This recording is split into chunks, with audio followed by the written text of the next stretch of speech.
There's a whole new group taking charge in Washington for 2025, and they've got a whole different perspective on governance. And housing policies are going to be a big part of the equation.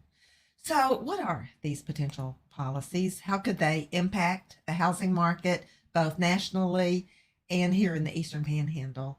And what are experts predicting for the year ahead? And what does this mean for you?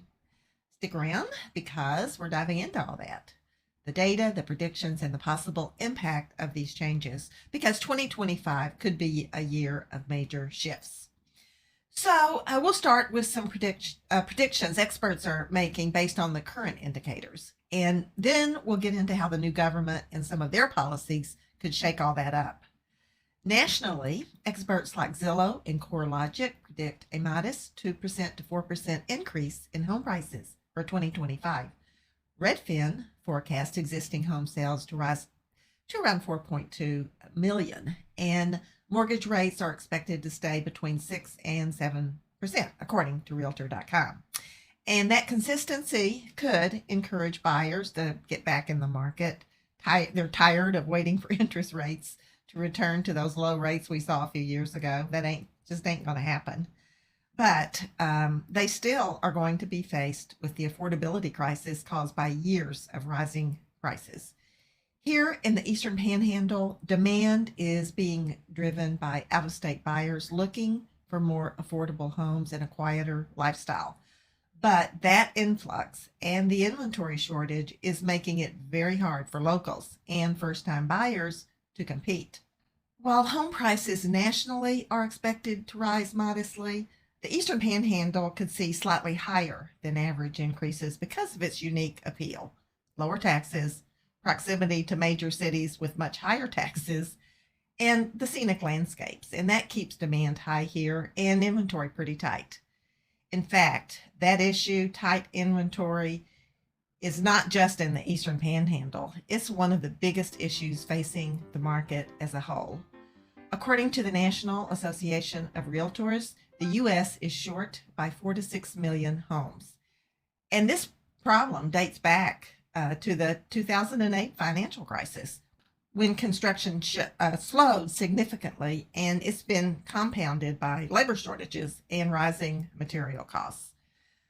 While Realtor.com predicts a 13.8% increase in new home construction in 2025, this is not going to be enough to meet the growing demand, especially in areas experiencing population growth like the Eastern Panhandle. So the predictions are prices are going to be up around 3 to 4%, maybe a little more in the Eastern Panhandle. Inventory is going to be tight. Interest rates are going to be steady around 6 to 7%. That's what the experts are telling us, given the current indicators. Now let's talk about policies under Trump's administration that could impact all this. And before we begin, I don't want this to be about politics. The goal here is to objectively explore how these potential changes could affect buyers, sellers, and the market as a whole. Whether you agree or disagree with the policies, it's a good idea to understand their potential impact. So Trump has long been a fan of reducing red tape, and that will likely extend to housing policy. One area where this might make a difference is streamlining the permitting process for builders. If regulations are simplified, it could help speed up construction projects, allowing builders to bring homes to market faster.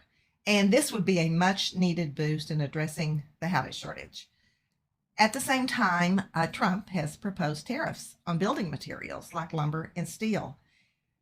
Supporters argue that these tariffs could encourage domestic production, protect U.S. industries, and generate revenue for infrastructure projects.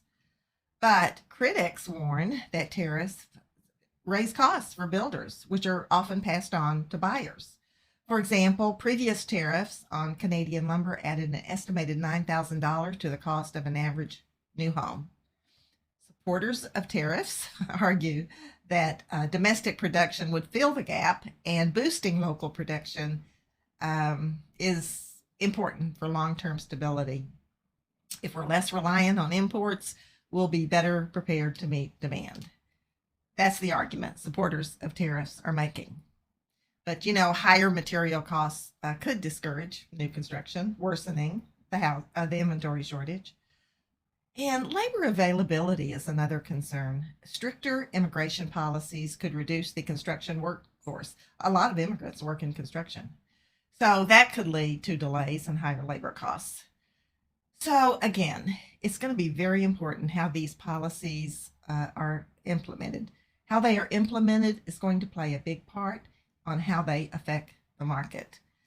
Locally, these national policies could have a direct impact. The Eastern Panhandle relies on affordable housing stock to attract out-of-state buyers, but raising construction costs and limited labor could make it a little bit harder to meet demand. On the other hand, streamlined permitting processes could allow builders in this region to work more efficiently, potentially helping to alleviate some of the pressure. So Trump's proposals to streamline regulations could bring much needed relief. The effects of tariffs and labor challenges could counteract those gains. Hopefully, those smart people in Washington, D.C. will take into consideration all these possible consequences and come up with solutions.